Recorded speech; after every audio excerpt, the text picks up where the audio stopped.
भारत माता की, भारत माता की, भारत माता की, वंदे वंदे वंदे।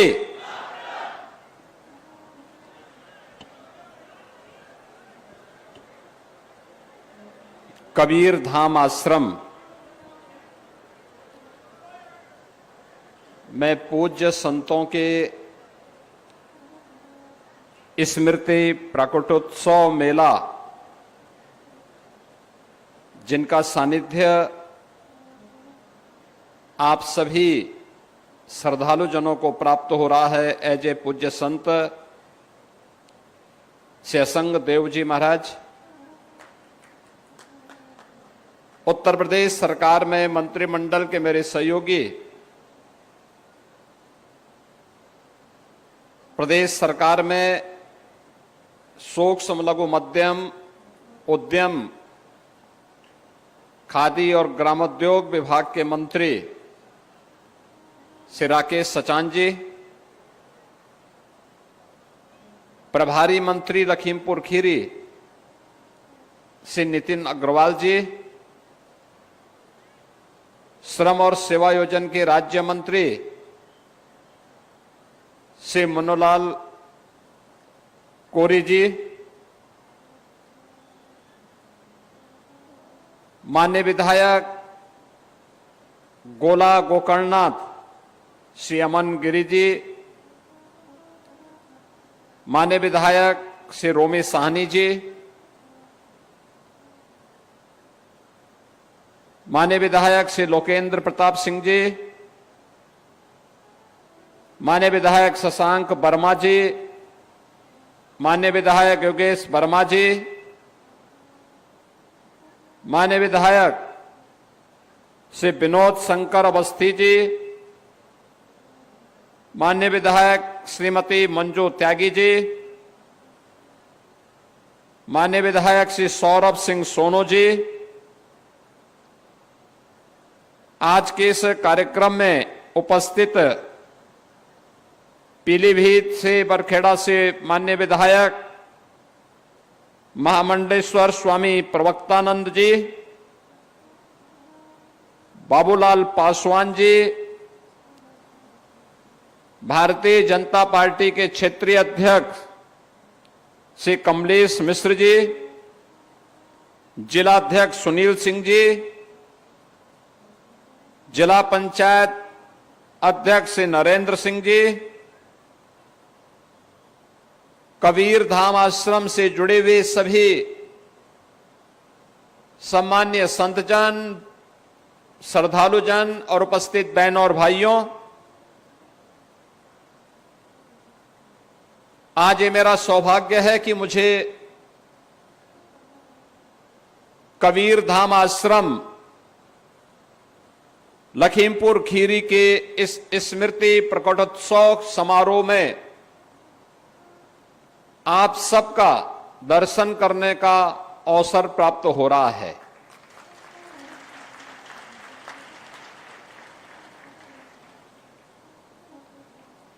जब संत कबीर दास जी का नाम आता है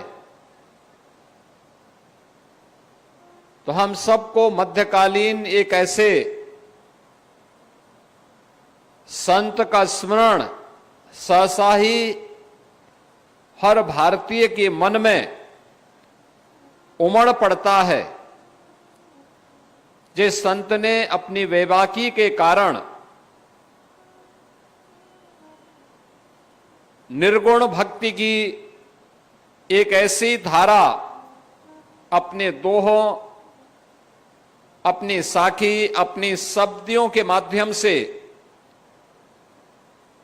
उस कालखंड में प्रवाहित की थी, जिसने सामाजिक विसंगतियों पर प्रहार करते हुए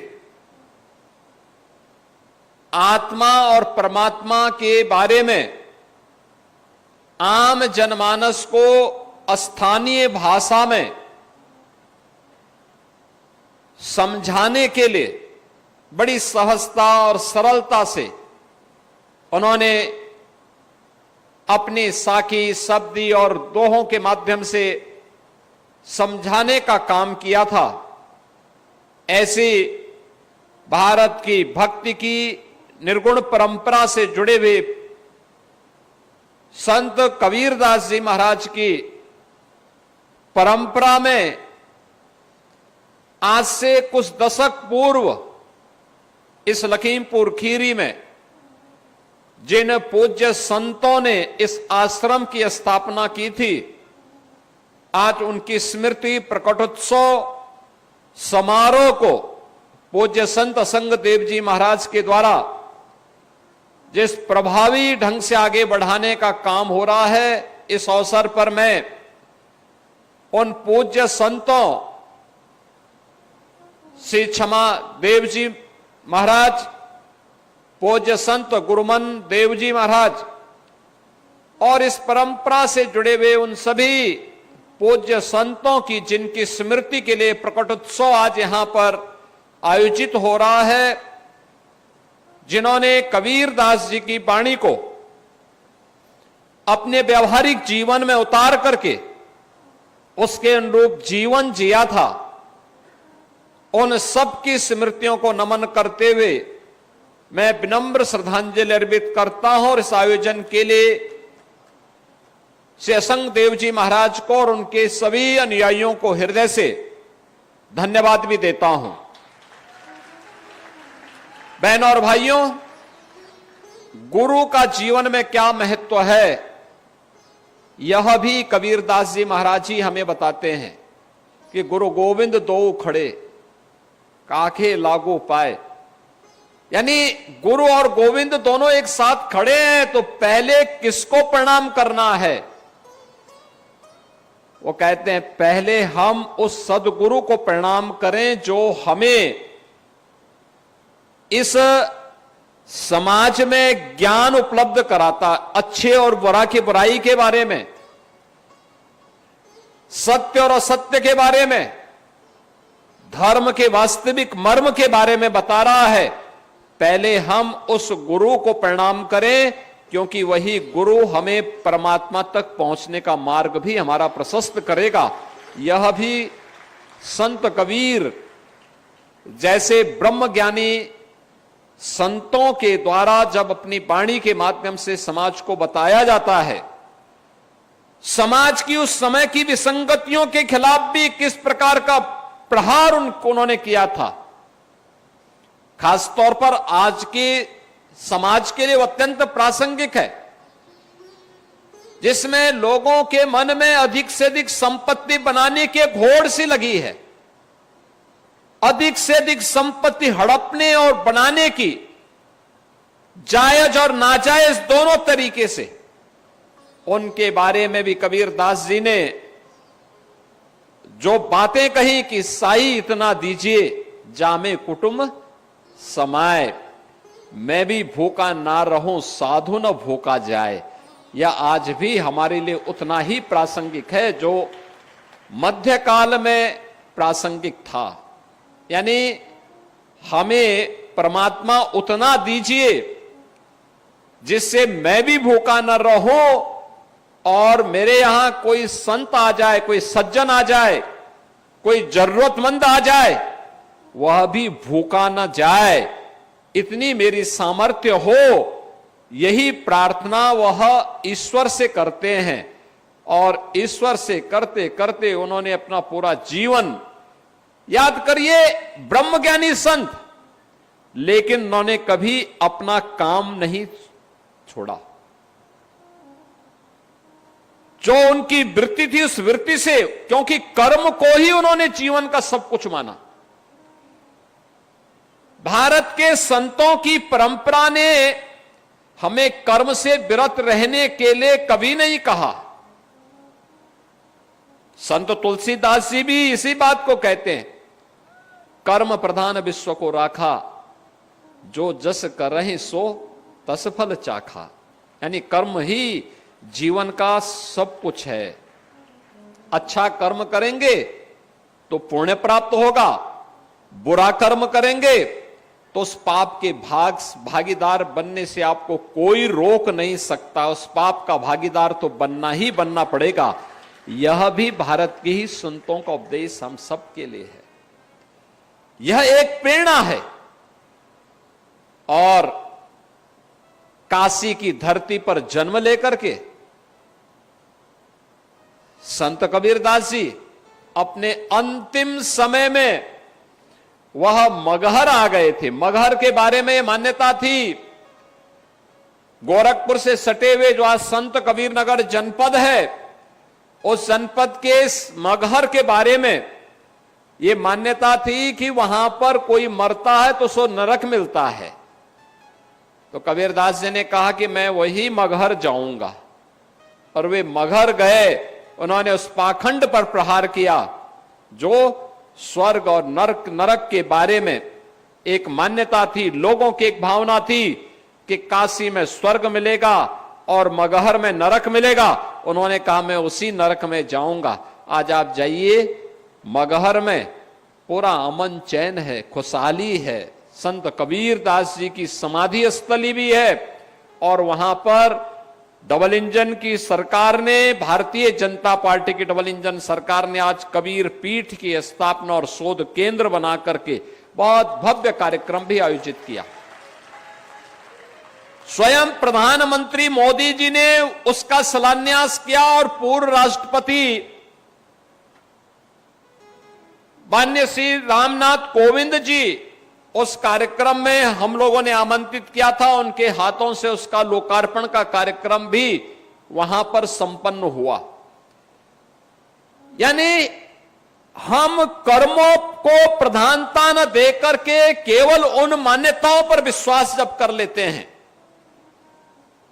याद रखना आप अच्छे हो या बुरे हो, इस बात पे निर्भर करता है कि आपका कर्म कैसा है। अगर बुरा कोई व्यक्ति करता है और वह अच्छे फल की आशा करता है तो मुझे लगता है कभी संभव नहीं हो सकता है। हमें अच्छा करना चाहिए, अच्छे फल हमें प्राप्त होंगे। और भगवान कृष्ण ने गीता में भी यही कहा था, कर्मण्ये वाधिकारस्ते मा फलेषु कदाचन। यानी कर्म सब कुछ है, हमें अपने कर्म पर विश्वास करना चाहिए। कर्म कौन? जो निष्काम हो। फल की चिंता मत करिए, वह तो आपको अपने आप ही प्राप्त होगा।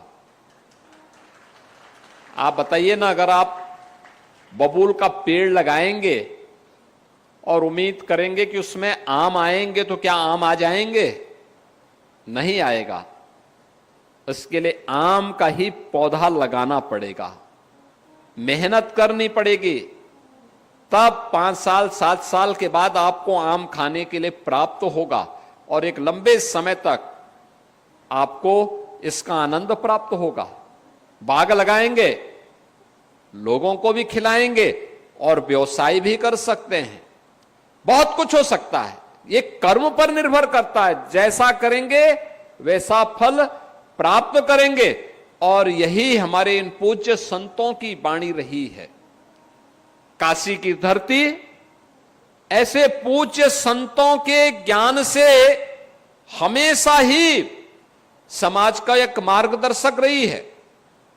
उसी काशी में संत कबीरदास जी का जन्म होता है। उसी काशी में सदगुरु रविदास जी महाराज का उनका प्रकट का स्थली भी वही काशी है। वही काशी है जिसमें अनेक ऐसे पूज्य संतों ने अपनी साधना से प्राप्त सिद्धि के माध्यम से लोक कल्याण का मार्ग प्रशस्त किया। और देश के अंदर भी संत कबीर की इस परंपरा में अनेक ऐसे संत आज भी देश और दुनिया के अंदर लगातार उनकी वाणियों के माध्यम से समाज का मार्गदर्शन कर रहे हैं। याद करना, जातीयता पर भी प्रहार किया था संत कबीरदास जी ने, और उस समय भी उन्होंने बहुत कुछ किया था। उनके पूज्य गुरुदेव जगत गुरु रामानंदाचार्य ने उस समय उन्होंने इस बारे में कहा था, जातीय विसंगत जातियों पर और उस समय की छुआछूत और अस्पृश्यता के भाव पर भी उन्होंने बहुत प्रभावी हमला किया था।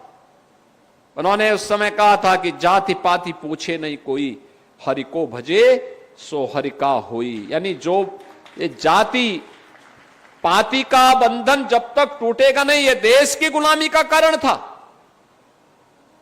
यानी जो देश की गुलामी का कारण रहा हो, जिसके कारण हमारा अस्तित्व संकट में खड़ा हुआ था, जिन कारणों से हमारी आस्था पर प्रहार हो रहा था, जिन कारणों से हमारे धर्मस्थल अपवित्र हुए थे, जिन कारणों से हमारी उस समय की पीढ़ी के सामने अस्तित्व का संकट खड़ा हुआ था, उनमें से समाज का विभाजन एक प्रमुख कारण रहा है। समाज का विभाजन जाति के नाम पर, छुआछूत और अस्पृश्यता के नाम पर, तमाम प्रकार के जो विभाजन थे, इस विभाजन से उभारने के लिए उस समय भी गुरु रामानंद जी महाराज ने, संत कबीरदास जी महाराज ने, सदगुरु रविदास जी महाराज ने, अन्य ऐसे अनेक पूज्य संतों ने, महाराष्ट्र की धरती पर भी तमाम ऐसे पूज्य संत हुए जिन्होंने उस समय के समाज को एक नई दिशा दी, और उनकी वाणी आज भी उतनी ही प्रासंगिक है जितना उस समय थी।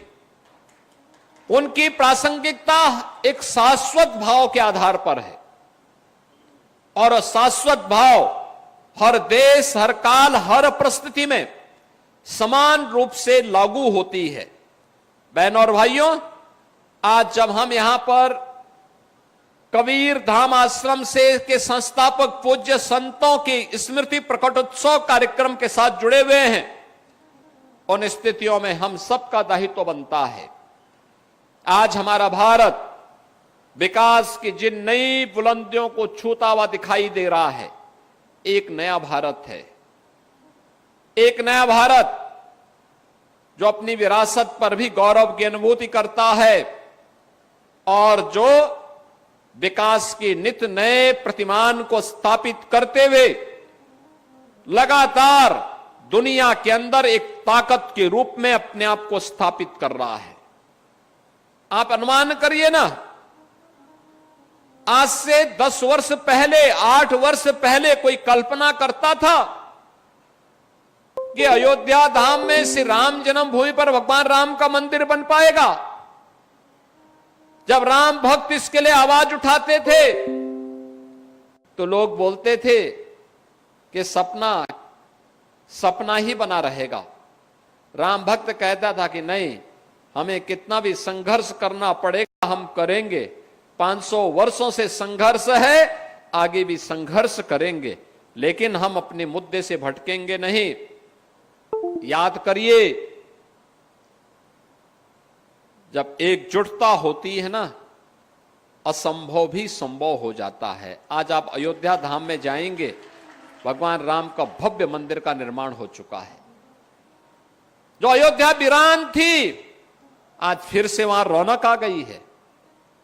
यानी अयोध्या धाम में गत वर्ष 6 करोड़ से अधिक श्रद्धालु दर्शन करने के लिए आया था। 6 करोड़ से अधिक श्रद्धालु अकेले अयोध्या धाम में। जिस अयोध्या में बामुश्किल कुछ लाख श्रद्धालु आ पाते थे, आज गत वर्ष 6 करोड़ श्रद्धालु आए थे, और इस वर्ष तो ये संख्या और भी बढ़ेगी, क्योंकि प्रयागराज महाकुंभ के कारण 13 जनवरी से लेकर के और 27-28 फरवरी तक हम लोगों ने देखा कि प्रतिदिन 10 लाख श्रद्धालु अकेले अयोध्या धाम में आता था दर्शन करने के लिए।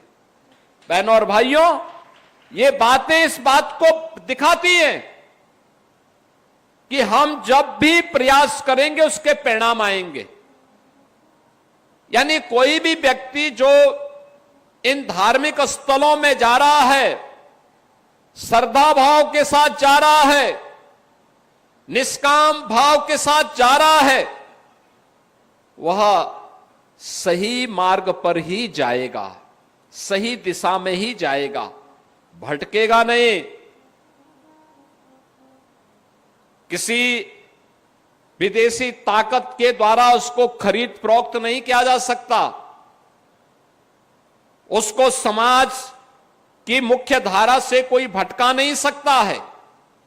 और इसीलिए समाज की आस्था पर प्रहार करने के लिए समाज विरोधी तत्वों के द्वारा लगातार आज भी प्रयास हो रहे हैं, लगातार प्रयास हो रहे हैं। एक बांटने की साजिश, जाति आधार पर समाज को विभाजित करने की साजिश, लगातार प्रहार हो रहे हैं। और दूसरी ओर आस्था पर प्रहार। आप देख रहे होंगे लगातार कुछ न कुछ ऐसी टिप्पणी जो भारत की सनातन आस्था को आहत करती हो, भारत और भारतीयता को अपमानित करती हो। इस प्रकार की साजिशें लगातार हो रही हैं। लेकिन हम सबको चाहिए कि सबसे पहले अपनी कमियों को हम दूर करें। बीमारी अगर कहीं पे है, समय रहते उसका उपचार होना चाहिए। ये बीमारी इससे पहले कैंसर बने और असाध्य हो, हमें उसको पहले स्टेज में ही पूरी तरह रोकना चाहिए, उसका उपचार करना चाहिए।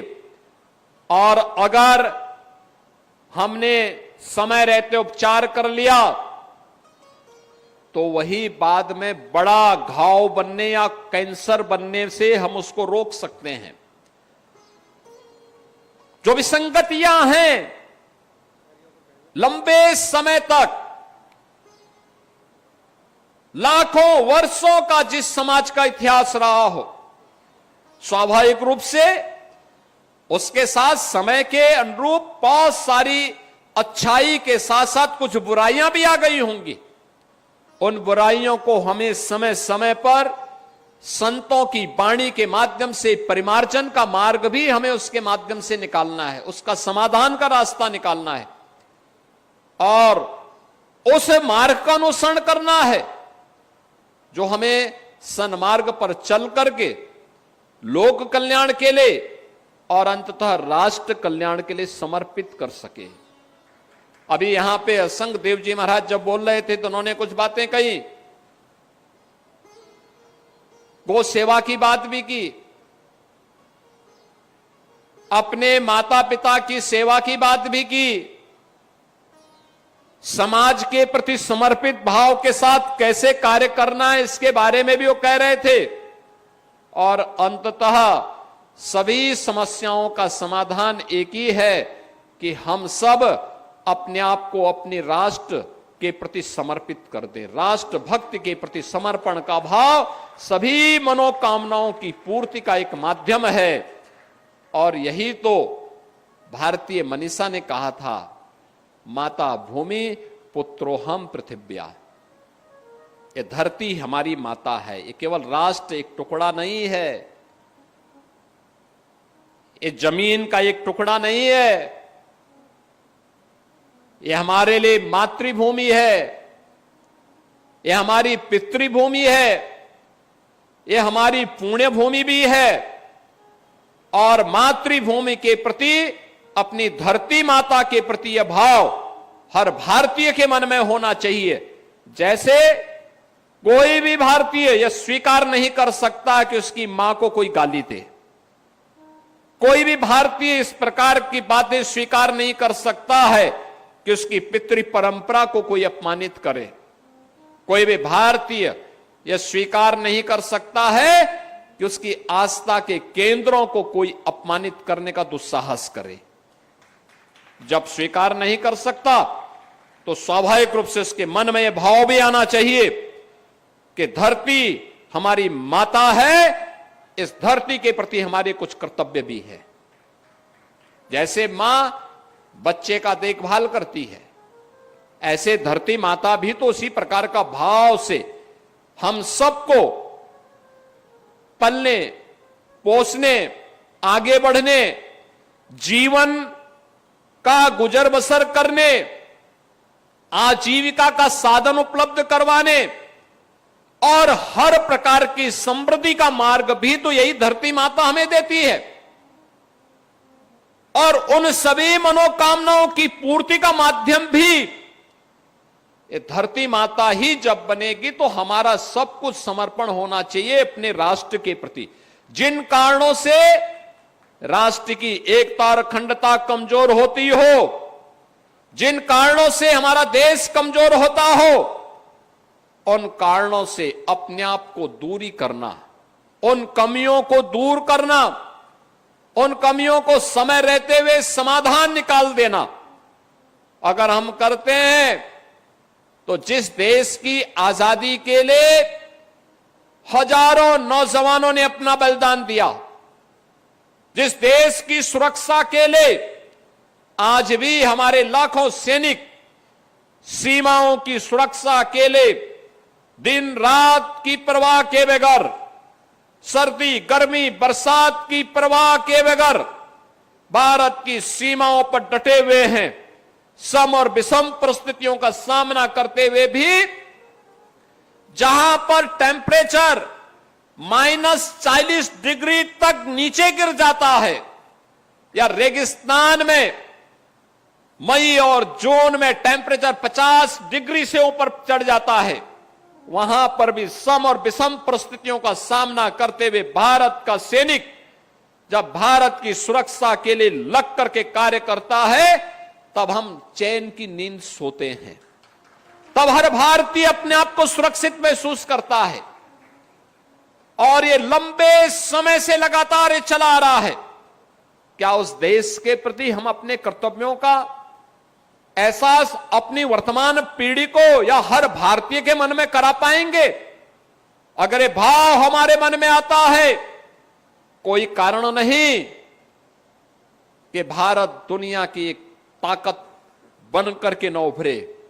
और पिछले 11 वर्षों में आपने भाव देखा होगा, लगातार 2014 के पहले जिस देश के बारे में लोगों के मन में प्रश्न खड़े होते थे, क्या होगा भारत का, दुनिया की दूसरी सबसे बड़ी आबादी का देश कहां जा रहा है, व्यापक भ्रष्टाचार 2014 के पहले, पहचान का संकट, आम जन को शासन की सुविधाओं से वंचित करने का कुत्सित प्रयास, आस्था पर होने वाले प्रहार, लगातार भ्रष्टाचार और बेईमानी के नित नए कीर्तिमान स्थापित हो रहे थे। 2014 में सौभाग्य से भारत माता के एक सपूत को देश का नेतृत्व मिला और नरेंद्र मोदी जी के नाम पर जब वह भारत माता का सपूत भारत के प्रधानमंत्री के रूप में भारत की सत्ता का संचालन करने लग गया, देखते ही देखते भारत की तकदीर भी और भारत की तस्वीर भी बदलती हुई नजर आई है। आज आप देखते होंगे भारत के बारे में अब कोई प्रश्न खड़ा नहीं करता है। भारत के सामने पहचान का संकट नहीं है। भारत आज दुनिया की चौथी बड़ी अर्थव्यवस्था बन गया है और अगले कुछ महीनों के अंदर भारत दुनिया की तीसरी बड़ी अर्थव्यवस्था बनने जा रहा है। यानी भारत से बड़ा इसके बाद केवल 2 देश रहेंगे अर्थव्यवस्था में, एक अमेरिका, दूसरा चीन। बाकी सब पिछड़ते जा रहे हैं, भारत से पीछे होते जा रहे हैं। भारत में आज आप देखते होंगे लखीमपुर खीरी की सड़कों का जो कनेक्टिविटी है, 2014 के पहले क्या हालत थी, आने जाने में दिक्कत थी, कोई पहुंच नहीं सकता था, गांव गांव में सड़कों का अभाव था, बिजली नहीं थी। आजादी के 70 वर्षों तक भी लाखों गांव और मजरे ऐसे थे जहां तक बिजली नहीं पहुंची थी। करोड़ों गांव घर ऐसे थे जिनके पास नागरिक ऐसे थे जिनके पास सिर ढकने के लिए छत नहीं था। करोड़ों लोग ऐसे थे जिनके घर में शौचालय नहीं था। करोड़ों लोग ऐसे थे जिनके पास उज्ज्वला योजना का कनेक्शन नहीं था। करोड़ों लोग ऐसे थे जिनको आजादी के 70 वर्ष होने के बाद भी 2 समय भोजन नहीं मिल पाता था। नौजवान भटक रहा था, किसान आत्महत्या कर रहा था, देश के अंदर आतंकवाद, नक्सलवाद और उग्रवाद सिर चढ़ करके बोल रहा था। विदेशी घुसपैठ लगातार हो रही थी। भारत की सीमाओं पे भारत के दुश्मन लगातार भारत को चुनौती देते थे। भारत की आस्था अपमानित होती थी। सत्ता में आने का उद्देश्य ही हो गया था भारत की एकता और अखंडता को चुनौती देना, भारत को अपमानित करना। लेकिन सौभाग्य से मोदी जी देश के प्रधानमंत्री बने। आज नौजवान रोजगार प्राप्त कर रहा है, आज किसान खुशहाली का जीवन व्यतीत कर रहा है। लागत का 1.5 गुना दाम एमएसपी के रूप में उसको क्रय केंद्रों में प्राप्त हो रहा है। आज श्रमिकों के सम्मान की रक्षा हो रही है, नए उद्योग लग रहे हैं,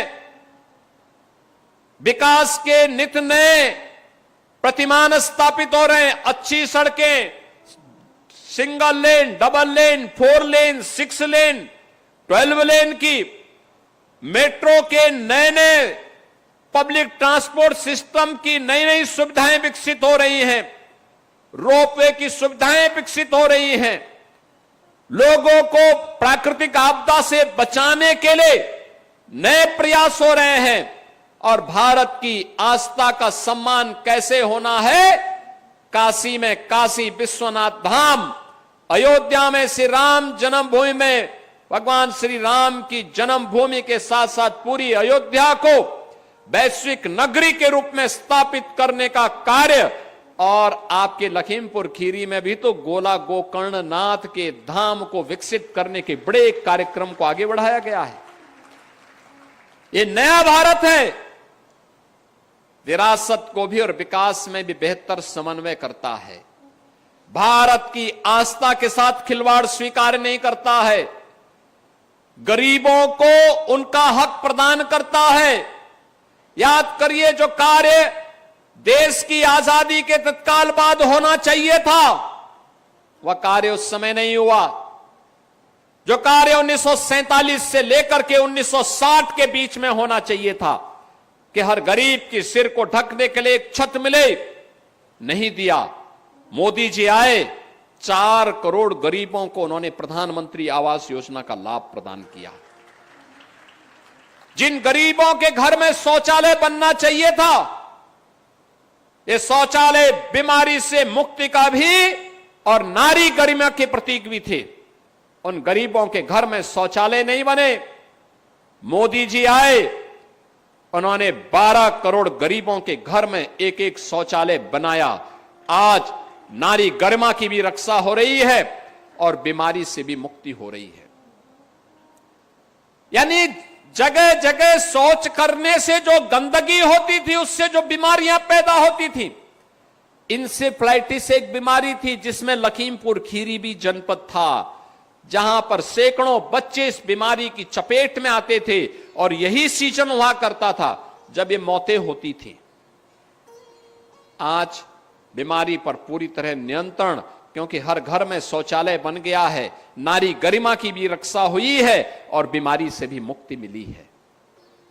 कोई सोचता था कि धुएं से मुक्ति मिलेगी, कोई लकड़ी से, कोई कोयला से,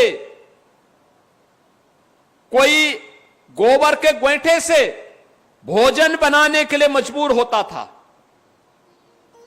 बरसात होती थी, घर भूखों सोता था, क्योंकि लकड़ी नहीं, ईंधन नहीं, केरोसिन ब्लैक हो जाता था। आज तो हर परिवार को, भारत के अंदर 12 करोड़ परिवारों को और उत्तर प्रदेश में 1,86,00,000 परिवारों को उज्ज्वला योजना में फ्री में कनेक्शन मिले। और उत्तर प्रदेश में हम लोग उन परिवारों को दीपावली और होली के अवसर पर फ्री में सिलेंडर भर करके उपलब्ध करवाते हैं। सिलेंडर भरा हुआ सिलेंडर उपलब्ध करवाने का काम करते हैं। दुनिया में बड़े बड़े देश हैं, विकसित देश हैं, वे अपनी जनता को फ्री में वैक्सीन कोरोना में नहीं दे पाए। वे अपने नागरिकों के लिए फ्री में राशन की सुविधा नहीं उपलब्ध करवा पाए। भारत एकमात्र देश है जिसने अपनी पूरी 140 करोड़ की आबादी के लिए वैक्सीन की सुविधा भी उपलब्ध करवाई, फ्री में वैक्सीन की सुविधा, और 2020 से ही फ्री में राशन की सुविधा का लाभ भी प्रदान कर रहे हैं। 80 करोड़ लोग फ्री में राशन की सुविधा का लाभ प्राप्त कर रहे हैं। भारत अकेले देश है जहां पे 50 करोड़ लोग आयुष्मान भारत की 5 लाख रुपए की स्वास्थ्य की सुविधा प्राप्त कर रही है। यह कार्य 2014 के पहले भी हो सकता था, लेकिन नहीं, क्योंकि लोगों के मन में यह भाव नहीं था। उस समय तो हिंदू आस्था को अपमानित करना, भारत की आस्था को अपमानित करना, भारत और भारतीयता को कोसना ही और देश के खजाने को लूटना ही उन लोगों ने, जो लोग उस समय सत्ता में थे, उन लोगों का एकमात्र कर्तव्य हो गया था।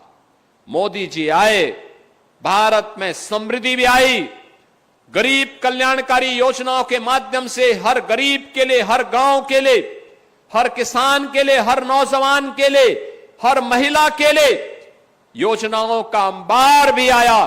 आज नया भारत दुनिया के अंदर अपनी ताकत का एहसास करा रहा है, और यह तब होता है जब मन में राष्ट्रीयता का भाव हो, राष्ट्र सर्वोपरि का भाव हो।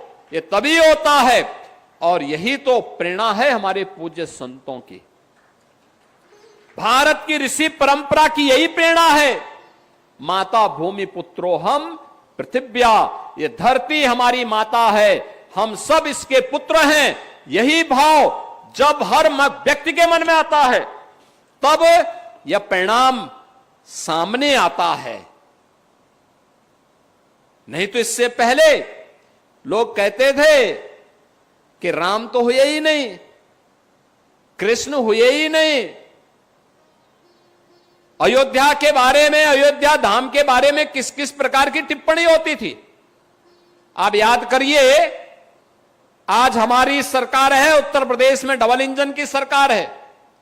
हमने कहा भी हर धर्म स्थल का सुंदरीकरण होना चाहिए, वहां पे जनता को सुविधा मिलनी चाहिए, यात्री विश्रामालय बनने चाहिए, रेन बसेरे बनने चाहिए,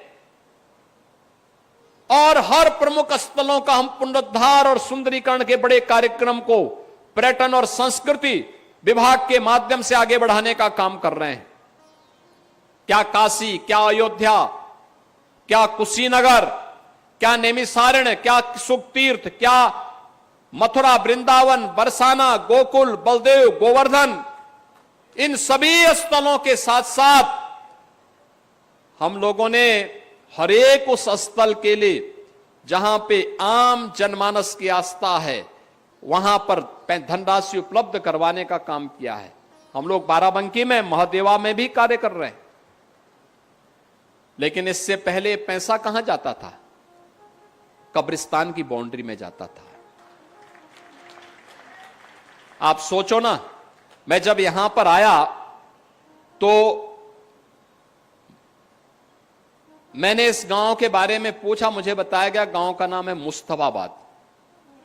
मैंने कहा कितनी मुस्लिम आबादी रहती है यहां पे? कहा एक भी नहीं, लेकिन नाम मुस्तफाबाद हो गया।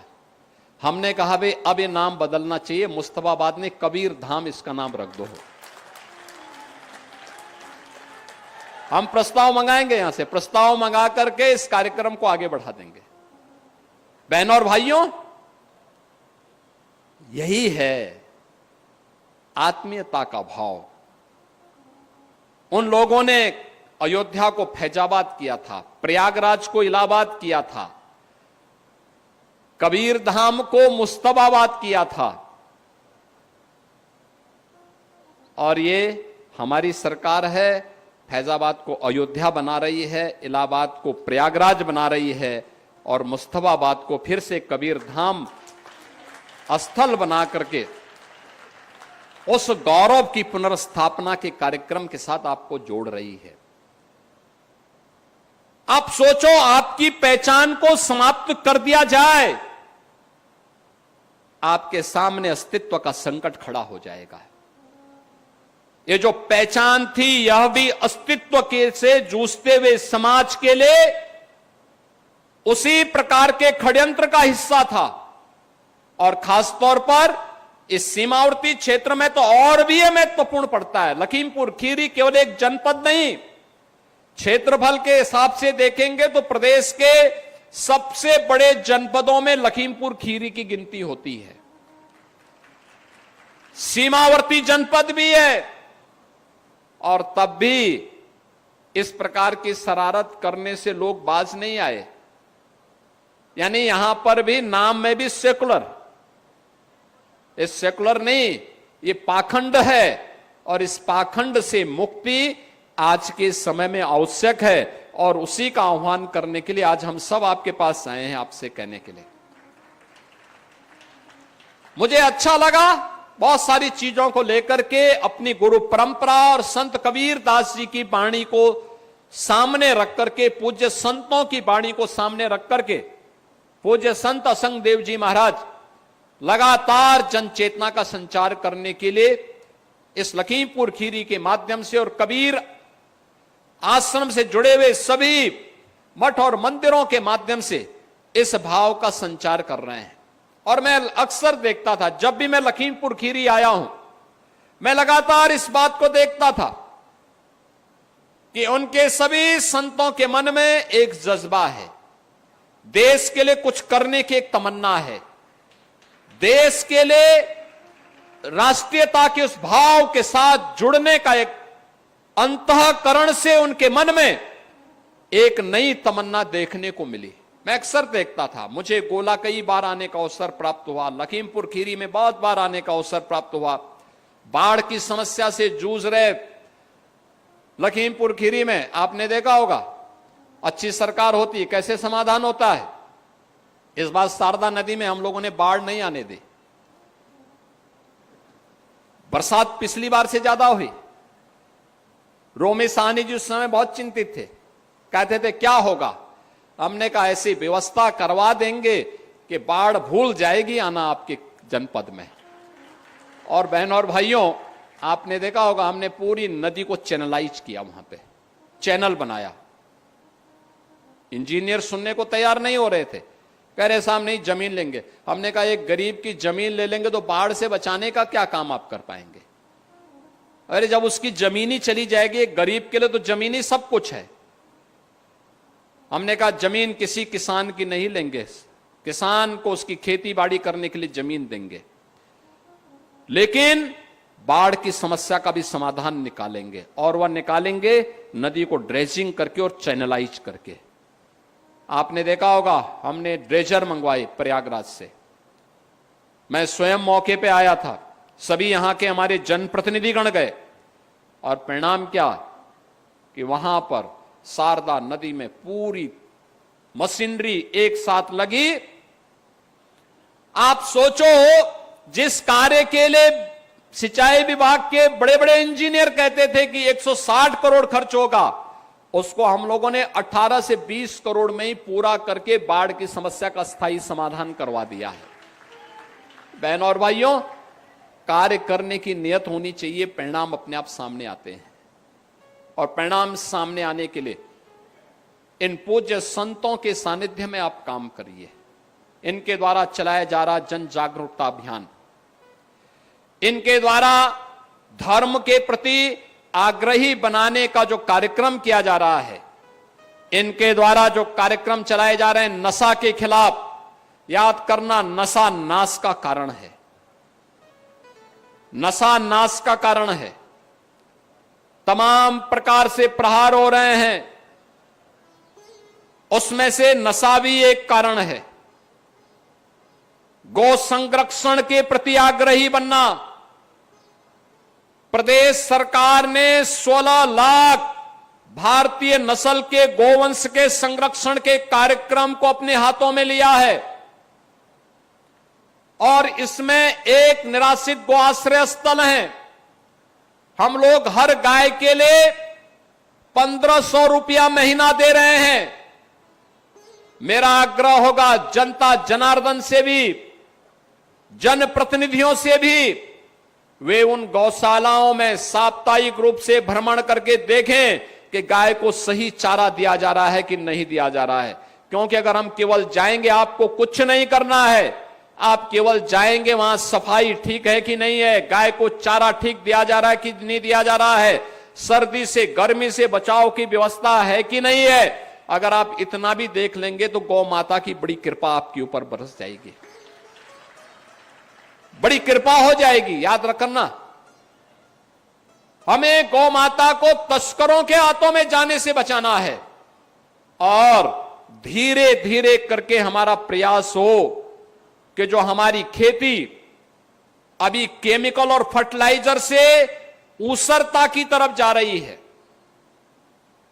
देश के अंदर जिन राज्यों ने ज्यादा केमिकल और फर्टिलाइजर का उपयोग किया है, वहां की धरती ऊसर हो गई है।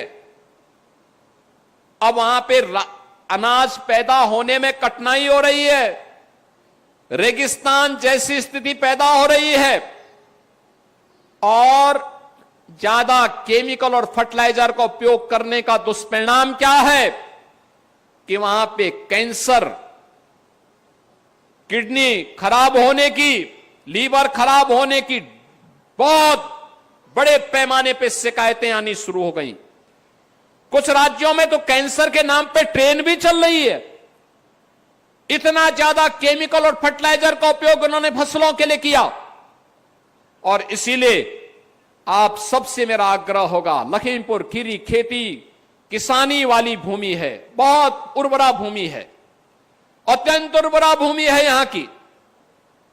हम धीरे धीरे करके, जिसके पास 10 एकड़ खेती है वह प्रयास करे कि पहले चरण में 2 एकड़ और धीरे धीरे करके उसको प्राकृतिक खेती की तरफ लेकर के चले। यानी प्राकृतिक खेती में देसी भारतीय गोवंश, एक गाय 1 वर्ष में 30 एकड़ खेती के लिए आपको वह सब कुछ दे देगी जो फर्टिलाइजर, केमिकल और पेस्टिसाइड से आपको प्राप्त होता है, उससे अच्छा देगी। और ये जो भी प्रोडक्ट होगा, जो भी खाद्यान्न होगा, ये जैविक खाद्यान्न होगा, जैविक खाद्यान्न होगा। इस जैविक खाद्यान्न से बीमारी नहीं होगी। आपको उस दिशा में आगे बढ़ने का प्रयास करना चाहिए। यह भी एक राष्ट्रभक्ति है। उर्वरक और केमिकल फर्टिलाइजर से धीरे धीरे छुटकारा और इसको हम गाय के गोबर और गौमूत्र से बनने वाला जो जीवामृत है उस दिशा में आगे बढ़ते हैं। लागत कम होगी। 1 एकड़ में एक अन्नदाता किसान को 12,000 से लेकर के 15,000 की बचत तो केवल इसी से हो जाएगी। 1 एकड़ में अमूमन एक किसान 12 से 15,000 का केमिकल फर्टिलाइजर और पेस्टिसाइड उपयोग करता है। ये सब बचत हो जाएगा। यानी इसी को, ये नेचुरल फार्मिंग है, प्राकृतिक खेती है।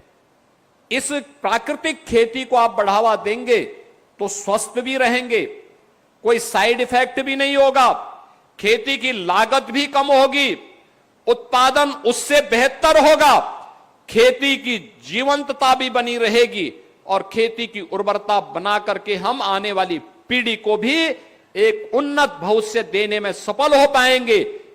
यह हमारा एक दायित्व होना चाहिए। ये एक राष्ट्रीय कार्य है। ये भी तो गौ रक्षा करना और खेती की भी अपनी रक्षा करना, उसकी उर्वरता को बचाना। जल संसाधनों का भी यहां अभाव नहीं है, लेकिन अति दोहन करके हम इस गलतफहमी में न रहें कि यहां पे तो जल स्तर ऊपर है, कोई समस्या नहीं होगी। हमारा प्रयास होना चाहिए, जितना हम जमीन से नीचे से जल ले रहे हैं, भूगर्भीय जल ले रहे हैं, उतना बरसात में जमीन के नीचे चला भी जाए। घर में है रेन वाटर हार्वेस्टिंग लगाइए, खेती है तो नई तकनीक को अपनाइए, उत्पादन भी ज्यादा होगा और साथ साथ आपको इसका लाभ भी होगा। नशे के खिलाफ, और किसी भी प्रकार का नशा हो, इसके खिलाफ एक अभियान का हिस्सा बनाइए।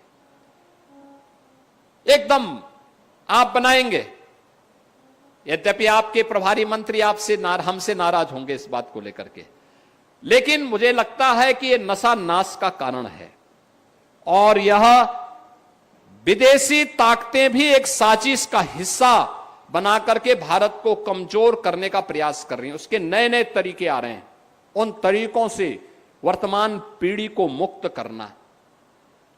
और अंतिम बात जो आपको मैं बताना चाहूंगा वह है,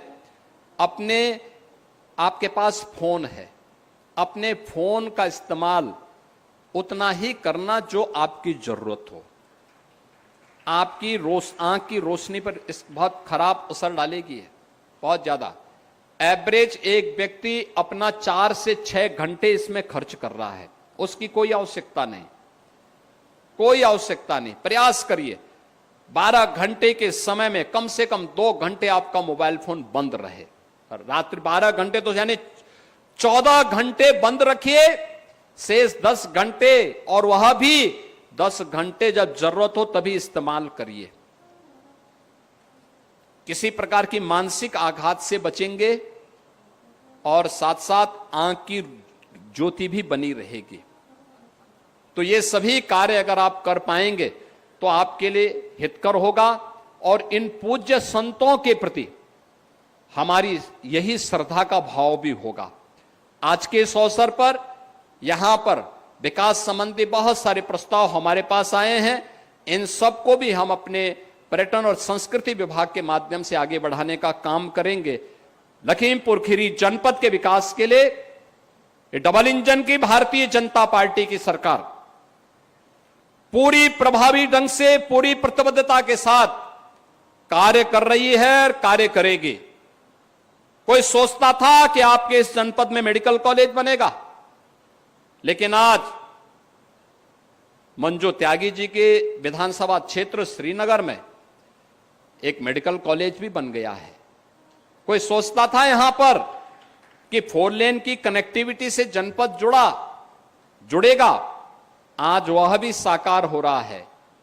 और यहां का एयरपोर्ट को भी हम आगे विस्तार देने का कार्य कर रहे हैं, जिससे लखीमपुर खीरी केवल एयर कनेक्टिविटी से ही नहीं बल्कि इको टूरिज्म के एक बेहतरीन केंद्र के रूप में विकसित हो सके, बहुत अच्छे केंद्र के रूप में।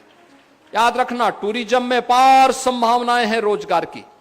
रोजगार की इन संभावनाओं को आगे बढ़ाने के लिए यहां के धार्मिक स्थलों को भी और यहां के प्राकृतिक सौंदर्य को भी सहारा लेकर के हम कार्य आगे बढ़ाएंगे। यह संभावना आपके पास है। यह समृद्धि इस जनपद को, आने वाली पीढ़ी के जीवन को खुशहाल बनाने में काम आएगी। इस विश्वास के साथ मैं आज के इस अवसर पर उन पूज्य संतों की स्मृतियों को नमन करता हूं, जिनकी स्मृति में यह प्रकटोत्सव कार्यक्रम आज यहां पर पूज्य संत असंग देव जी महाराज ने आज यहां आयोजित किया है। आज के इस अवसर पर मैं इस कबीरधाम आश्रम से जुड़े हुए सभी पूज्य संतों को भी हृदय से अभिनंदन करता हूं। जनप्रतिनिधियों का खास तौर पर जो विकास के लिए इस जनपद में रुचि लेकर के पूरी प्रभावी ढंग से कार्य करते हैं, उन सबको भी मैं हृदय से धन्यवाद देते हुए आप सबके प्रति मैं अपनी शुभकामनाएं देता हूं। आज सूर्य षष्ठी भी है। बहुत सारे लोग छठ के आयोजन के साथ जुड़े होंगे और खासतौर पर लखीमपुर खीरी में तो पूर्वी उत्तर प्रदेश और बिहार की काफी बड़ी संख्या रहती है। उन सभी को, आप सभी को मैं इस अवसर पर सूर्य षष्ठी की भी हृदय से बधाई देता हूं, अपनी शुभकामनाएं देता हूं। पूरे प्रदेशवासियों को भी सूर्य षष्ठी की बधाई और शुभकामनाएं देते हुए अपनी बारी को देता हूं विराम। मेरे साथ बोलेंगे जय जय श्री राम, जय जय श्री राम।